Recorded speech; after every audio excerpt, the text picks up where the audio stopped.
very good evening, ladies and gentlemen. I want to take this great opportunity to welcome you to the Arena Show. Remember, my name is Colin Sambai.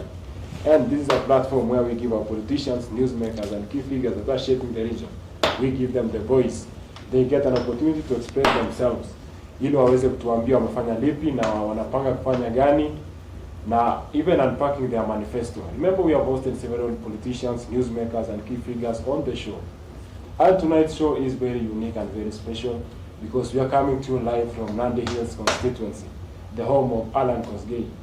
Remember, nikisema Allan Kosgey, this is somebody who is not new in the political arena of Nandi County because he vied for the county position in 2022. Na tumekuja hapa tuweze kujua anaendelea vipi na pia kama bado anawania kiti cha ugavana. So let me take this opportunity to welcome Mheshimiwa on the show. Karibu sana Mheshimiwa. Thank you so much. Thank you so much, Collins. How are you doing? Very well, thank you. And yourself? I'm doing fine. Good. I'm happy to be here. Great to have you. Sawa Mheshimiwa, acha tukupe nafasi uweze tukaribisha na usalamie wanaotazama. Asante sana. Meta Collins amaja nafasi ni aweki Jehova Gongoi. Amukigori becha kigondoi wech ako ibeto tabrani. Agamaja atajin kirasmi. Ataja kirasmi inyendet Collins ak timit ngung nabo North Rift. Kongoi missing agamaja ataja kirasmi akalejo karibu. Ole gimi ko kimite Kipkebon. Ko kwetab Tartar. Waditab Chepkunyuk in constituency nabo Nandi Hill. Samaja atajen agalejin karibu. Wacha pia nichukue nafasi hii kusema asante sana na kutoa shukrani kwa wasikilizaji na watazamaji kwa kunipatia nafasi hii kusema mambo moja mbili, kusema mambo kadha wa kadha, mambo ambayo yanahusia jimbo letu la Nandi, na nasema asante sana. Asante sana Mheshimiwa. Tumekaribia, we are here. Tumekuja leo kupiga story na wewe. Tujue ukoje. Unfortunately sisi ambao tunatoka Wasingishu tumepata hapa ni baridi kidogo. Ni baridi sana. I think we can compare this place with pala inapwe mahali inaitwa Nyaru. Yes, it gets very cold. Kaitit kabisa. I wonder how you survive. No, we have a fire. Sawa Mheshimiwa. Yes. Mambo mengi imeendelea. To those who are watching, also we encourage you, kama uko na swali ungetaka kuuliza Mheshimiwa, enda tu pale kwa comment section utauliza, na we will have a section of around 20 minutes ya kuuliza maswali. So kabla tujaanza, wacha Mheshimiwa. Ulivai pale 2022 kwamba kiti cha ugavana. So sijui kama bado utakuwa kwa rais. Kongoi missing Collins. Iman in kenyita 2022 kiaso ngejeret na governor. Matago sulda safari na Maloo Sabon. Kingeta uchaguzi kia supporten my opponent Governor Sang, kia supporten serikali na His Excellency Dr. William Samoei Ruto. So kigete biya kraya pungete getar uchaguzi. Agamaja wichi kongoi bigam Nandi ak big togol amu kenyit konye kianyoru nafasi aigu chairman naba Kenya Industrial Property Institute, which of course deals with intellectual property, trademarks, patents, and the registration of intellectual property rights under Article 40 of our Constitution. So amaja wichi kongoi bigam Nandi for their support and for helping me along this journey. Agamaja magu ni enkenyita 2027. Awa India asoma ngejeret na bagavana. So tage mi oret na ba maendeleo, tage mi oret na ba Maloo Sabon. Sawa Mheshimiwa, kuna mtu pale tu anashangaa kipi kwa chairman kwa kipi kwa roles chikugo ne nyundo. As the chair of Kipi, Kipi is under the Constitution, Article 40 of our Constitution. We are mandated to protect the intellectual property rights of Kenyans. So what we undertake at Kipi is registration of trademarks, patents, utility models, and all forms of intellectual property for the benefit of the people of Kenya. Kwa sababu umesema unaomba kiti cha ugavana. And we all understand that the manifesto of a gubernatorial aspirant is very wide. Na kama tungetaka kumaliza leo siku ya leo hatungeweza kwa sababu ya muda.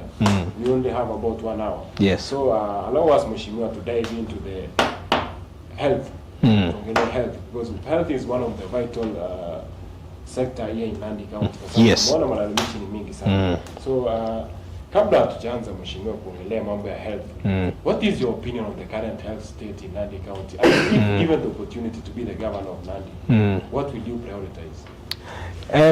Collins, Kongemi singa sector na ba health kubwa maana zaidi in county na nyana banande. Mwaikita Kingereza that health is wealth. Amagete stage ngalale sector na ba health. Ko lazima kielewan. Ko lekitinye lumeiwek lo, or what we call the 6 pillars of health. Kusubke ak sheria na ba universal health coverage. Kusubke ak wito na ba the World Health Organization. We have what we call the 6 pillars of health. And these 6 pillars guide our discussion whenever we are discussing about the health sector. The first pillar, Collins, is service delivery. The second pillar is the health workforce and human resource. The third pillar is health financing. We have the fourth pillar, which is leadership and governance. We have as well digitization of health systems. And finally, we have a very important pillar which is, entails the discussion around medical products and technologies. So these are what we call the 6 pillars of health. No discussion, we cannot have a discussion or of necessity any discussion concerning the health sector must touch on these 6 pillars. Yegingalali sector na ba health kwa lazima gebwat kabisa the 6 pillars. Okay, Mheshimiwa, you have mentioned about the service delivery as one of the key pillars in health sector. Yes. Can you break down for us what service delivery really means in practice and what specific actions you will take to improve healthcare in Nandi County? Kongoi Collins, kungete geta devolution as a county kigebori nga leg up takes it, and by that I mean bricks and mortar. If you look at all our public facilities, we have concentrated a lot on developing the infrastructure in our public facilities, whether it is the development of Kapsabet County Referral Hospital, the health centers, the dispensaries, all our sub-county hospitals. We have looked a lot at the infrastructure. So maja agoni mfano eng hospitali nipa Kapsabet Kitinyerani presently a bed capacity number 200 to 220. That is the present bed capacity. Teseta Nguno takes it up a new facility, the mother and baby facility. Newendi kotese our bed capacity kungete 220 to about 350. Kigo moyo serikali nemite sahizi that within the next few months ingarawe tap tesap adanarawe tap sisit kuendi kuborokse that particular facility. So that will mean now that we will have a bed capacity of about 500 to 550. Kitinyakara, the new facility, Netekwech KDF, which will now increase our bed capacity to 200 by another 200. Agamaja Wikigongoi, Serikali, by His Excellency, Dr. William Samoei Ruto, because in conjunction with the county government, they have assisted the county to put up or to develop this particular facility. So what we are saying, Collins, is that within the next year or so, we will have had a bed capacity of between 700 to 770. So with that in mind, the next step is then to improve on service delivery, because now we have the bricks and mortar, now we have the infrastructure. So mutagaron kimajege ki upgraded. Hospital in the Kapsabet County Referral Hospital kungete level 4 ago level 5 as part of the program towards improving specialized services, improving service delivery, improving the standard of care. As we have now talked about the mother and baby unit, ngale chotogo kugonech nafas ke improving standard of care for women and for children. Or we give them specialized services. Kimajegara, mtagaron kihakikisha kule kitinye enough water supply electricity supply in Kapsabet County Referral Hospital. That is why it is very important for us to think about Kechaba borehole, for example, at Kapsabet County Referral Hospital, and we explore the possibility of solar, so that we can ensure that we have adequate electricity supply in our public facilities. Age testa age hakikishan kule mikiri checking sub-county hospitals at dispensaries. Sawa sawa, kaingana mheshimiwa about upgrading Kapsabet County Referral Hospital. What about in rural areas? For example, Gaptuma na Kubuja. Kuna medical emergency, access and healthcare. Kumaoi Kapsabet Ngaraga. What plans do you have? In Nandirani, kitinye sub-county hospitals law. We have 6 sub-county hospitals. We have the main Nandi Hill Sub-County Hospital, where we have the trauma center. We have Chepterwai Sub-County Hospital, Meteite Sub-County Hospital, Kabiet, Akmosoriot. So sub-county hospitals, Jutak, committee level 4. So yagitesita expansion. Age madige ke improve the standard of care anan ke kan up to the standard of care. Mutagaron kimajege ke upgraded Nandi Hill Sub-County Hospital from level 4 quick level 5 together with the Kapsabet County Referral Hospital, which is also being upgraded kongete level 4 agwe level 5. Age testa age equipment age improving the service delivery in the remaining sub-county hospitals. Kitinyagara, because we have the health centers.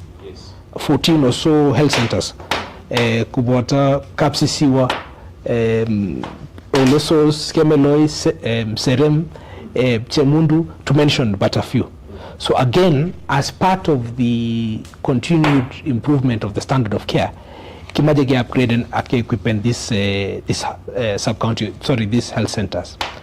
Lakini naba muhimu zaidi, naba muhimu zaidi, Collins, kitinye what we call the high density dispensaries, or high density dispensaries chemite level 2. Kubota Taito, Chepkunyu, we have Kamelil, Kipkoror. These are the high density dispensaries. High density dispensaries, co-facilities, ole anan chemite population ne biparak, ole mi population ne biparak. There are also facilities to patients. So what we are saying is that we are pledging that in each of our high density dispensaries, Kimadiga number 1, we want to ensure that we have a modern lab, and not just a modern lab, a modern functioning lab in each of our high density dispensaries. Number 2, we want to ensure that Kitinya a modern trauma center in each of our high density dispensaries. Aknabamisho kimaje kiakishan kule kitinye sufficient ambulance services, so that, for example, we have at least 1 ambulance in each of our wards in the Republic of Kenya, in the county of Nandi, so that we can better improve the standard of care within our county. Okay, Mheshimiwa, that is a great, that is a very ambitious vision. Pashongani Gitiali, Mheshimiwa, you talked about, for example, in summary, I've said you will increase bed capacity from around 220 to around 700. Agamaja among the sababu nikia gunot Collins, kimaje expand and specialized care. Amukimaje chito anan agu nemenya ngati kong. Anan kogo nemite chepswarta. Anan chemursoi.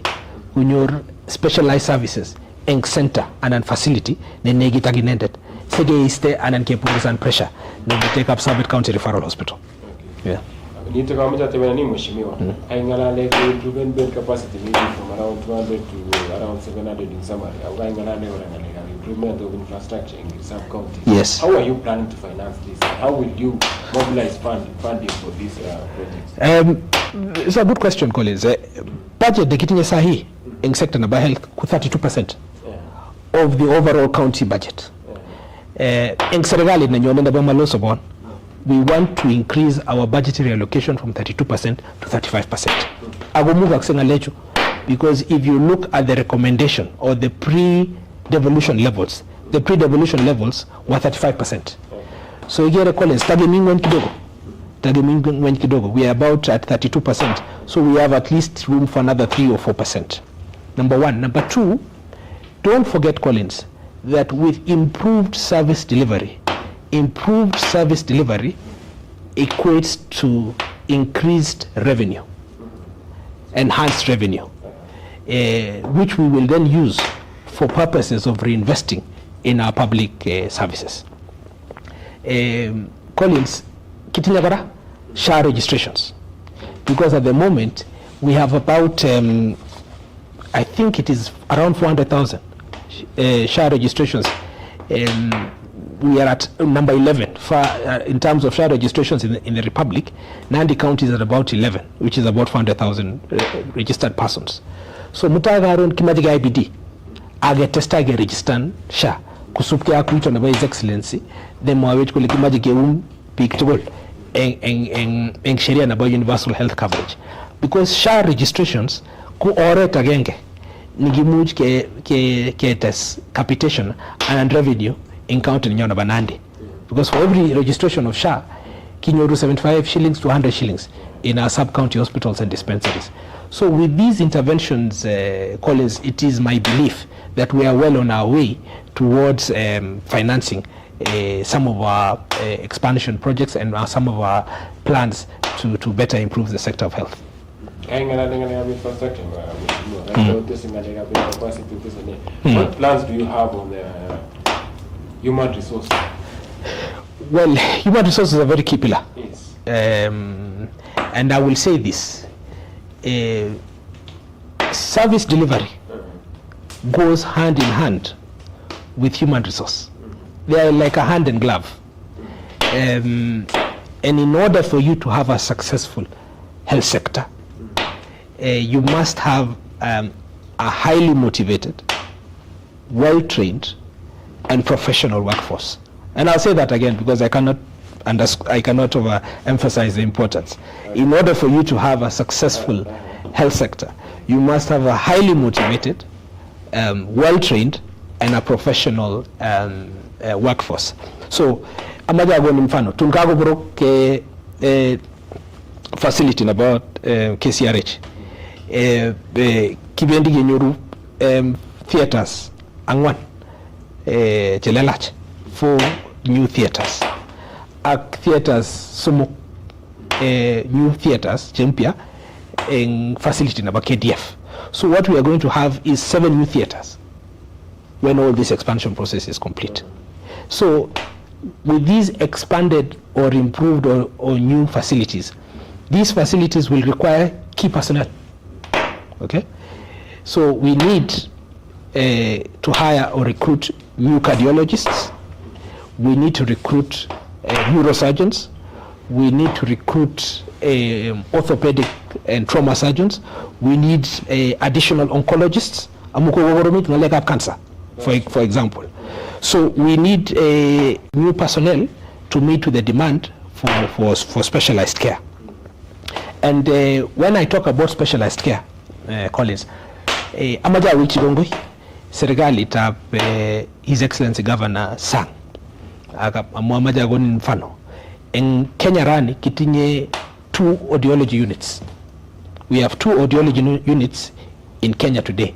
Audiology is the study of hearing, the science of hearing impairments, where you detect whether somebody is hearing very well or not. So we have 2 audiology units in Kenya today. The first one, again, the Kenyatta National Hospital, KNH, the main hospital. Nabayen kumita Nandi in Kapsabet. So these are some of the things I'm talking about, that the one that we have in Nandi will not only serve the people of Nandi, but it will assist the people of the entire North Rift and Western Kenya kwa jumla. So mutagarun kimaje ke pangange. And these are some of the things we are talking about, expanding of the specialized services that we have in our county. Yeah. But you know, all this is complete, maybe the expansion, and assuming everything goes as planned. Yeah. How will you ensure that there is strong leadership and governance structures within the sector to ensure accountability? Before I talk about leadership and governance, one of the things I wanted to touch on was on the issue of personnel because we were just talking about the personnel. In addition to expanding the budget from the 32% to 35%, one of the things we have to understand is that presently the budget 32% works out to about 3.2 billion shillings. The amount that is paid in terms of salaries and emoluments could negate 2.2 billion shillings. So with the expanded budget, that will take us to about 3.5 to 3.6 billion shillings. So kitinya nafasi keser additional personnel. Secondly, while I'm still talking on personnel, don't forget, as I've said, in order to have a highly trained, professional and well motivated personnel, mesire togo kimaje ke nyoru highly trained personnel agimaje ke chapchi kibaitini Cap County kibaitini Cap Health, opportunities for training and capacity building. That is very critical. We kimaje ke chapchi opportunities for training and capacity building. Number two, we want to also give some of our key personnel the opportunity to go for study leave, so that we can build their skills and we can build the capacity of some of the key personnel. The other issue that is very important when talking about personnel is to, in the past, there have been instances where we have had the opportunities to explore the twinning opportunities or internships.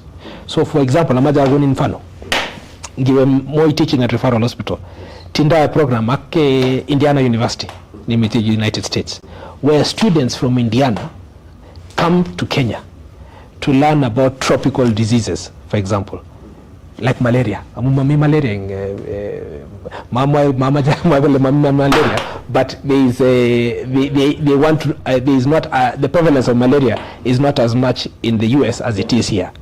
And conversely, we want to ensure that the students, or rather personnel from MTRH, go to the US where they can learn about diseases that are more prevalent in those countries that are not prevalent here. Yes. Sawa mheshimiwa, kakate bele na lezi ni gawo kai waga leju katika, for example. Yeah. When the rubber meets the road, yeah, how will you make sure that there is a strong leadership within the county to ensure that there is effectiveness within the health sector in the county? Okay. You are right, Collins. Leadership and governance is one of the key pillars of health. And leadership starts with me, yes, as governor. In the sector of health, or in the context of health, it starts with the CC and the CEO, yes, and trickles downwards. So in terms of the health sector, you must have ladies and gentlemen, first and foremost, who understand our national health laws.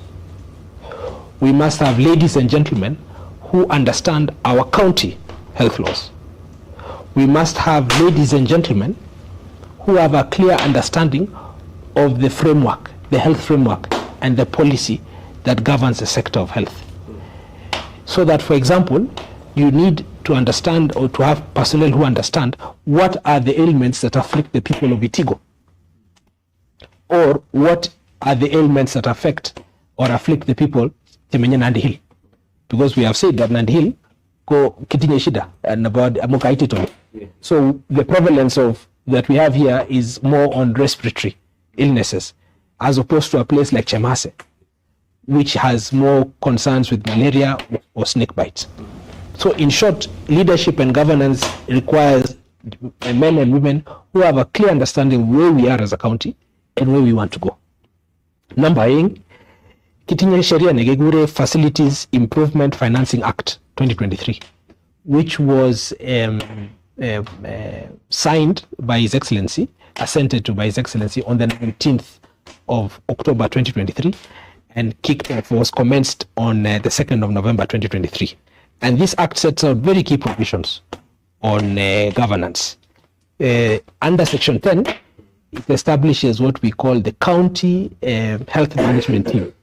And the role of the County Health Management Team under Section 11 sets out that this team is required to dwell on matters to do the technical aspects of health. So, for example, how many nurses are there in a particular facility? What are the number of doctors you require in a particular facility? What is the level of ambulance services that you require in a particular facility? So those, the County Health Management Team is a key component of the leadership and governance structure.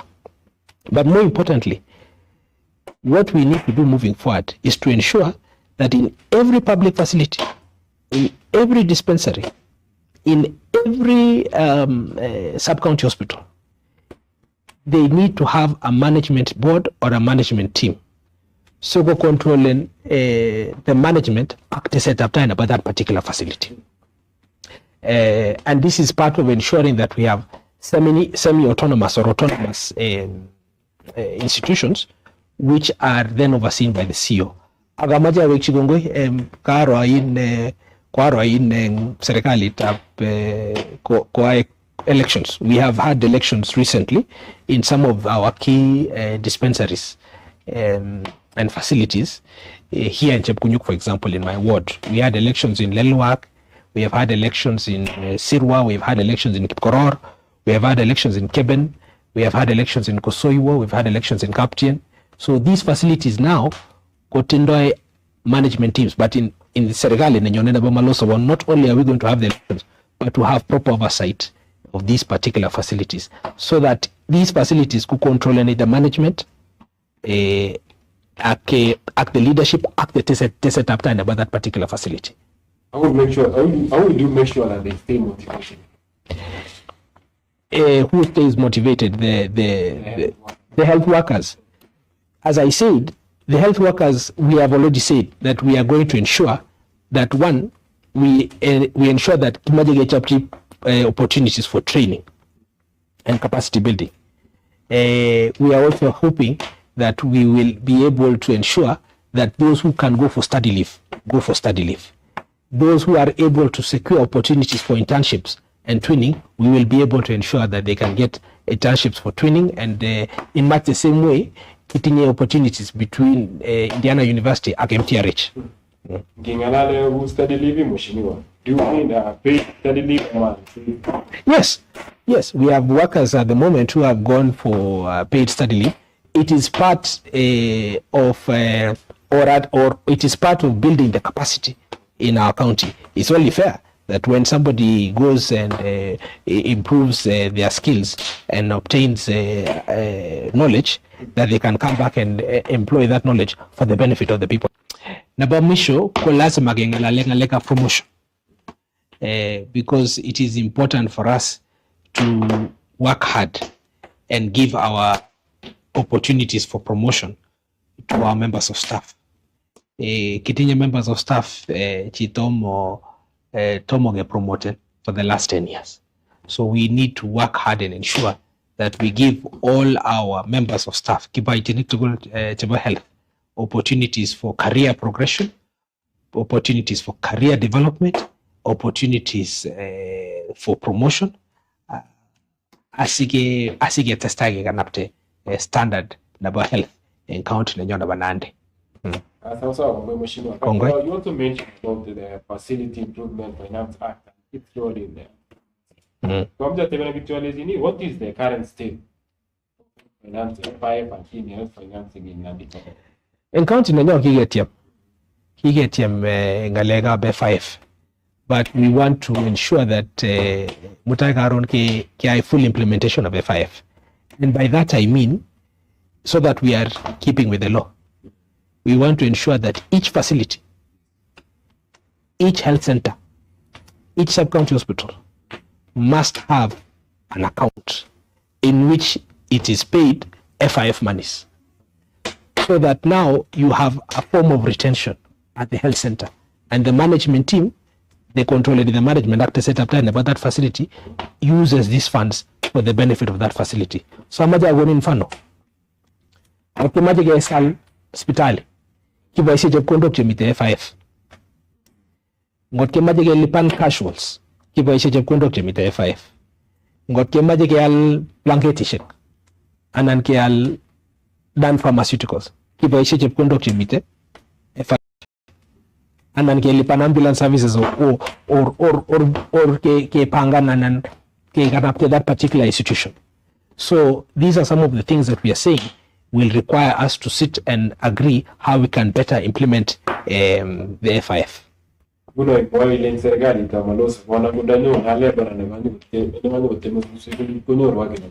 Yes, kimaji ke paise chepkondok chemite FIF guna ke lipan casuals ke al dan pharmaceuticals ke salgot yani ke controllen and ke can up to that particular facility and that particular institution. Sawa, asante sana, naona watu wanaendelea kuuliza maswali. Session of around 20 minutes ya kuuliza maswali. Thank you so much for questions that are coming through.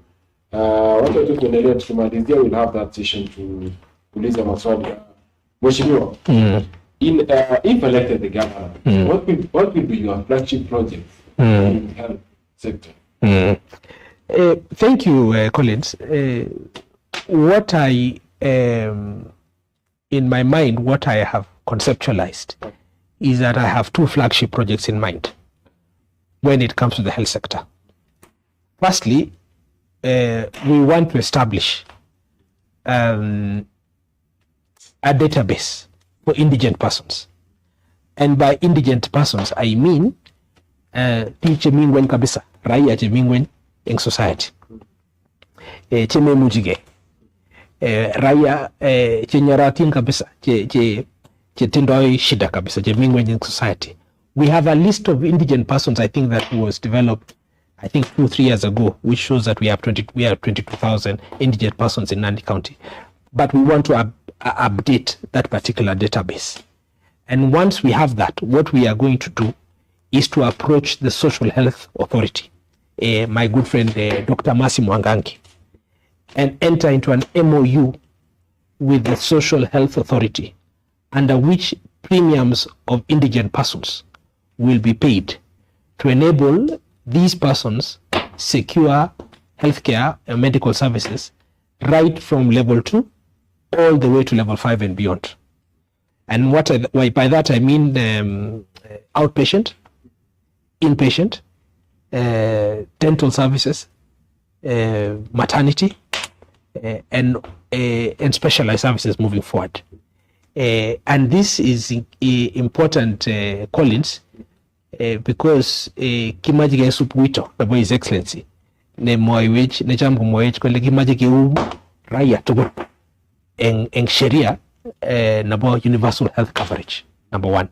Number two, by paying premiums for indigent persons, what we are doing is we are increasing the capitation. Amu SHA, registration of SHA, ko ore tagenge, tigimuch ke test capitation, anan rabishek, anan revenue, encounter nyana banande. So this is a program that will partly finance itself. So we are helping those who are less fortunate in society, and we are also increasing the capitation in county nyana banande. And it is proposed that we are going to call this program Allan Care, which is similar to a program that is there in Murang'a County. The second flagship project that I feel very strongly about is that I would like in future to put, for us to put up a cancer center here in Nandi. And I want to work very closely with investors, with international and local investors, with our partners, with like-minded people who can come together and donate land for the purposes of this cancer center. Because in the past, in the 80s and 90s, we had leaders who worked well. Some of the leaders we had worked well with the local investors. hockey donation. Baret na bataito ko school na bataito ko donation from Kakuzi EPK. Sige nyoru baret na ba Our Lady. That is a donation from an international and a local investor. Baret na ba Dubusat Health Center ko donation. Baret na ba Chipsire Health Center is a donation. Stadium negitinye ne mitaoret na wedi Kipsebwa is a donation. So we have a clear history of public-private partnerships in our county, which then allows us to better develop some of the public facilities that we have in Nandi. So looking forward, I feel that there is an opportunity for us to put up this cancer facility, which will take care of persons here in the North Rift. Kitinye only one public facility, never cancer, in the entire North Rift, Nemitel rate. So kumaje ge taungu na ge job center, sige iste pressure, Nemitel rate, because the waiting times for chemotherapy, the waiting times for radiotherapy services in Kapsabet is in El Red is almost 1 month. So this is an opportunity for us to come together and address this menace of cancer. Amo kogoromit kabisa ngalega cancer in county Nyona Banandi, and together also with other lifestyle diseases like kidney ailments, heart diseases, and so on and so forth. So the most important thing moving forward is to ensure that with this cancer facility, we will be better placed to do cancer screening. Sigana kabisa the root causes of cancer, ke pangan ngalega cancer prevention. Agero kabisa what is the issue? Is it our herbicides? Is it our pesticides? What is really the real issue, so that we can screen and better treat this cancer? Agamaja agon infano in county na Mombasa. The other day I saw that they working together with the national government, they were able to equip their facility with a radiotherapy equipment. So what is Mombasa? So moving forward, I pledge to the people of Nandi to work closely with investors, to work closely with His Excellency the President and the national government, so that we can equip and build this cancer center right here in the county of Nandi, as we get a style, get up to facilities and then standard number care, number sector and number health. And there's a problem that I think it is across the country and that's really affected many people. Kakulen begin hospital, gumingon kilis or mingo netwana, gumingo system. In your you get more nganga pillars, digitization, yes. What plans do you have in it? I'm glad you've raised that question, Collins. Amu magete stai kingala leg up digitization. Lazima getingi garok a secure, safe and reliable internet connection. Lazima getingi a safe, reliable and secure internet connection. So we are going to ensure and keep working to work with our service providers and other partners to ensure that we have a secure internet connection. Agamada maguni agenge pillars taba serikali ta His Excellency Dr. William Samuel Ruto ko the pillar about digitization. Chambu moyo His Excellency that through digitization kimaje gete anan ke ganapte uchumi na Kenya from the bottom up, and that is why we are actually digitizing all our public services. In Kenya today we have kitinye e-citizen. You go and get a driving license and a passport through e-citizen. We have e-procurement. We have e-GP. Okay, in my own institution, organization which I head, the Kenya Industrial Property Institute, with our program about registration of patents online. We want to institute a program about registration of trademarks online.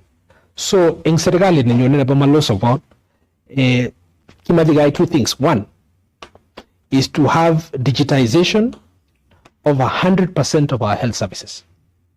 100% of our health services will be digitized.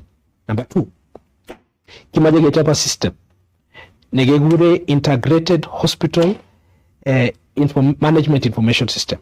Segechul services and facilities tugul in county ninyona banande. Ak umuhimu na magalechu Collins ko number one, Reeboks ID. Chipkondo chikinyoru in our health facilities, because all transactions are now cashless. Number one. Number two, ngalechu kuistoi churset, because we are increasing transparency and we are increasing accountability. Yes, when you have digitization,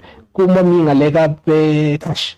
We are having cashless transactions, which improves transparency, accountability. Agamaja mwagode Collins, amaja aswam kabisa raia ongelewen viongozi chebwane suguri mali gabraya, especially in the sector of health. Kumagimaje getangoe maisha magitangoe maisha na baraya kimaje viongozi chibwane suguri mali gabraya agotesta agotore traya amo mami betu dioktai kimage tet kuribnego tare amegubek. So we want to ensure that digitization is an avenue through which we can ensure that we have more transparency and more accountability in whatever it is we are doing within our county. In addition, digitization reduces patient waiting times. Okay.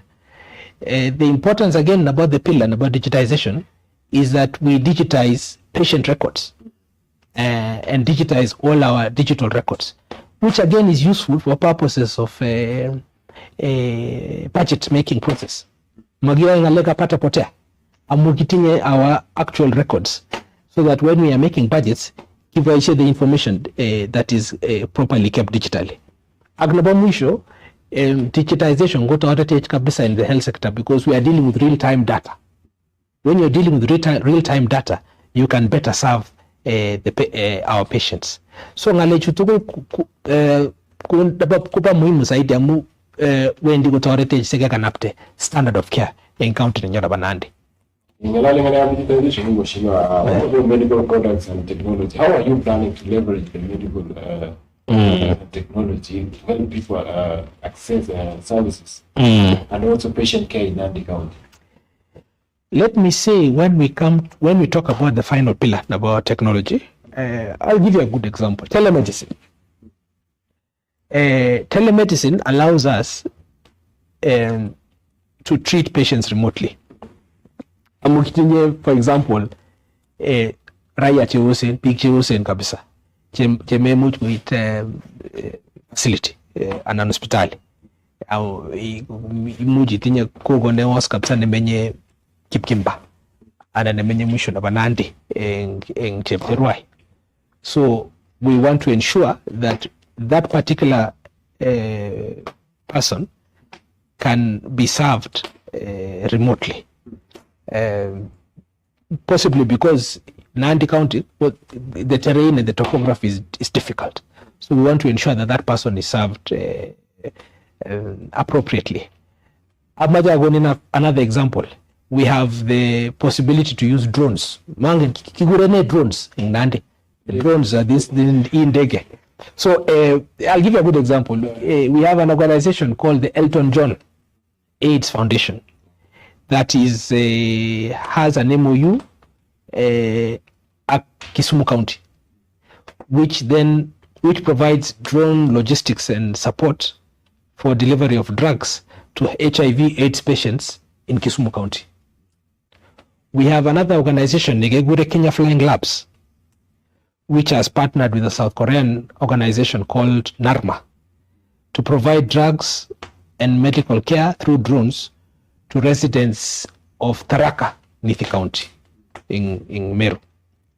We have an organization right here, not far from us, called a German company, Negegure Siemens and Wingcopter, which is working with Elsmed, an Israeli company, to provide drone logistic support and medical care to patients in Uasin Gishu County. So kitinya an opportunity keboishe technology asigetoret big jok. Agamaja woni na live example. Collins ngot ko susin daret en Chebirir anan Chemase anan Kimwani anan Chepswerta anan mwisho na banandi Belja ne ole tetege ak goreta Praila aki Collins ielewani kabisa that ngosusin daret ko emergency amu kitinya ndarok che tindoi sumu ne hatari mi ndarok che maitare 1 hour maitare yango 30 minutes in case of a black mamba maitare 1 hour. So in such cases, these are some of the examples that I say that in such cases kuba maana zaidi kepoishe drone technology sige saru maisha within a very short time, because the drone will be able to take the snake venom to the facility that is nearest to that particular victim. Kitinya gara colleagues teleradiology, for example. Teleradiology allows you to take a scan or an image nabajitanguna atia with that image we can shorten the time between the clinical diagnosis and the treatment. Who is taking this teleradiology, the image now? This is why we are saying we need to recruit more staff, because as we improve on specialized services, in order to keep up with the demand for specialized services, we need to ensure that we have the right personnel himuji kutestai kutorete jago kana the standard of care encountering nyana banandi kibire chita correct he also go so we are a specialist aku diagnose the problem ageta nguno treatment. Oh, okay. Yeah. So the person doesn't have to go to the person does not have to go to the county referral hospital. Correct. Yeah. I wanted to want what the public are asking. Asanteni sana for, I see we have a good number of people watching. Continue asking the question. We'll take around 6-7 questions and hapo tuweze kufunga because of time. Kuna mtu anaitwa Jacqueline Arusei in Australia, but I'm from Arusha. Jacqueline Arusei. Jacqueline Arusei. Kalemi Australia. Australia. Down under. How many residents are you targeting under your Allan Care Flagship project? And what is the budget? The initial, that's a good question. The initial number of residents that we are targeting under the Allan Care program is 5,000 indigent persons for the first year. And we want to build on that and add 5,000 every year, so that by the time we are concluding my first term, we have paid SHA premiums for 25,000 indigent persons in the county of Nandi. And that budget will be about 100 million shillings. We're looking at about 100 million shillings or so for every year. So for the first 5 years, about 500 million shillings. Because especially with the expanded budget and with increasing SHA registrations, we are well within our way to provide care for these indigent persons. Pike mingwen kabisa, piche memujige, ake chenyaratin kabisa in community. Naba muhimu zaidi, I have already said Collins, kigo mwai which is excellency. Kole maje guum, kimaje guum, aya tugo, en sector and in program about the universal health coverage. So the Allan Care program is one way of achieving this, of taking care of the most vulnerable, the most disadvantaged, and victiming in our community. Okay, sawa mheshimiwa, tuone maswali mengine. Kuna mtu anaitwa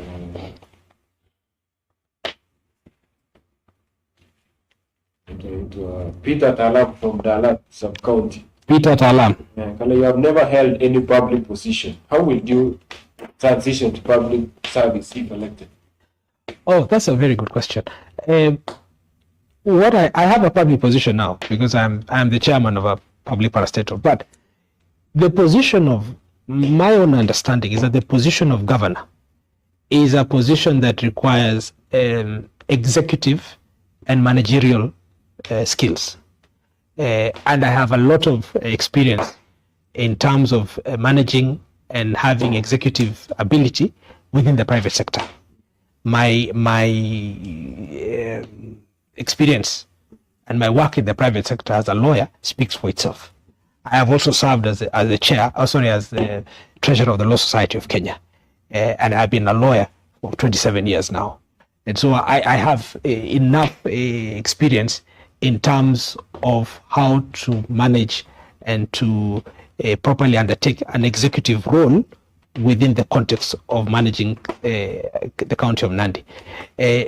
My competitors have been in parliament. Some of them have been in parliament. But let me put it this way. The legislative, when you might have an experience in legislative agenda, but the legislative agenda or having experience on legislative matters is not, is important, yes, but is not as key as having an executive and managerial experience which you acquire in the private sector. So I want to bring that private sector culture into public service. Yes. Okay, mheshimiwa, wacha tuendelee na maswali. Kuna mtu anaitwa Kimeli Sortum from Chesumei. Kimeli Sortum. Kitab Chesumei. Kindly let him explain on public-private partnership. Public-private partnerships. Okay. Imwa ngalega flagship project and ko ngalali ngalega flagship project. Yes, that is what I think he's talking about.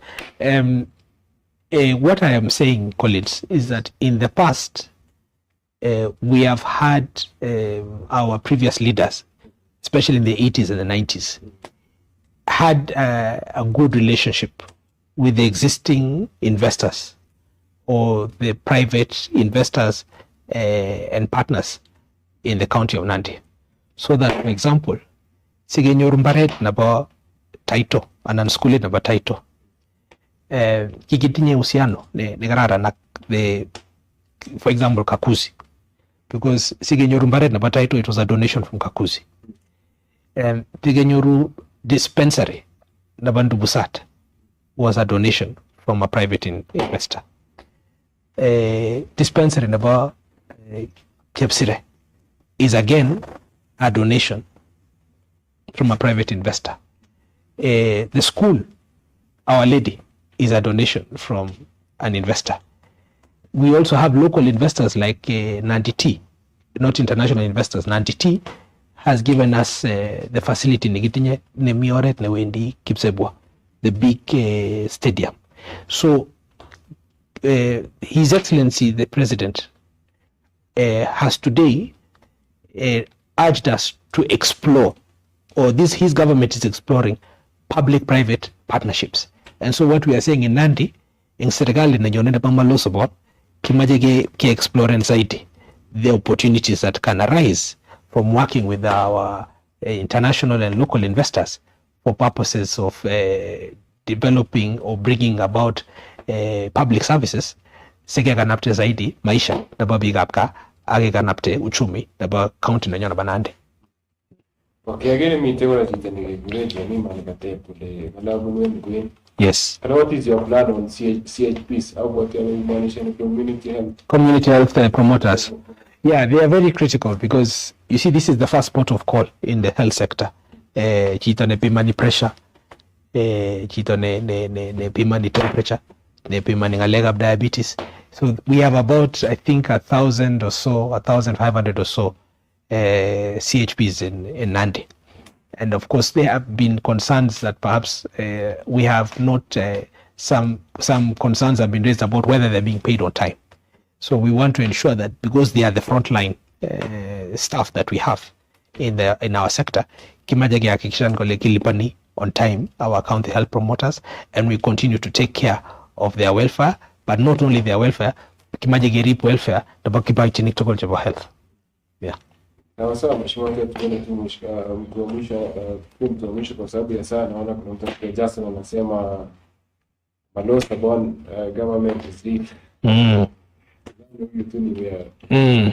That is one of your plans. Anyway, mheshimiwa, tuweze kuachia hapo kwa siku ya leo. Kama ni kitu nafasi mheshimiwa. Why? More guys sharing health. And the reason we chose to talk about health is because it is one of the things that is really affecting the people of Nandi. We need just get some invited in for another show, singing and the other services and we didn't 1 hour, we said more in the manifesto. Just get another interview, again, Right. ili tuweze kuongelea mambo mengine ili watu wanandi county. Kuna hii mheshimiwa show amejikiti nafasi. Uwezeshe watu wa county ongelee kamera waongee watu wa Nandi county wana watch hii kipindi. Kongoi missing Collins. Amaja som bigab Nandi en kameningetab ke. Ugono nafas. Aegu governor nebo somok en kenyit nenyone. Ugono nafas kityo saegu governor nebo somok. Soro matunde chebwane. Kitinye plan. Ngalechu tugul ko kitinye plan. Kimache KIPD asikesuldai plan aketesta kekanapte maisha nebo biikab gaa akekanapte uchumi nenyo nebo county nebo Nandi. Anendet ko mangalali chechang because we have been told that in Kenya rani kimache viongozi cherikchin raia, chetoreti raia ak chechame raia. Ak kimache viongozi amu magiame ngalek magiame chito, kiame boishonik. So kimache keyai kazi. This is really going to be a contest, or a contest in which there is a competition of ideas. We want a contest where there is a competition of ideas. Asikebwa tuko pamoja aketestai ketoret biikab Nandi, aketestai ketoret serikalit nebo His Excellency Dr. William Samoei Ruto. So amaja asom kabisa biikab Nandi kameningetab ke ukono nafas sioro matunde chebwane. Bongeneo. Asante sana mheshimiwa. Thank you so much. Yeah. And I want to also thank you Collins amaja wegun kongoi inye ak timit ngum nebo North Rift for the work that you're doing. North Rift Media is doing a sterling job in terms of enlightening and empowering our people. So amaja ajerin testai kityo gunot kimito kwa pamoja, na mimi pia ningependa kuchukua nafasi hii kutoa shukrani kwa wasikilizaji, kwa watazamaji na kwa wote ambao wamenipatia hii nafasi kuzungumza na kusema mambo moja mbili, mambo kadha wa kadha ambayo yanagusia jimbo letu la Nandi, na natumaini nitapata nafasi lingine nifike hapa ama tuje hapa tuendelee kuzungumza mambo mengi ambayo yanagusia jimbo letu la Nandi. Asante sana. Thank you so much mheshimiwa. Asante sana for joining us on the Arena Show. Na asante pia kwa kutukaribisha. Asante na karibu tena. Karibu. Naona hata tutafanya bidii ya kutafuta shamba huko. Tafuta. The environment itself. Thank you. I don't say more about that. Anyway, asante sana to our viewers. Thank you so much for tuning in. Thank you for watching. Thank you for sending your questions. Remember, you keep following North Rift News. Come on, watch other episode and up on YouTube after the Arena Show. I'm on Facebook, North Rift News, ili kuweza kupata the full episodes. Until we meet again, my name is Colin Sambai. Have a blessed night. Thank you.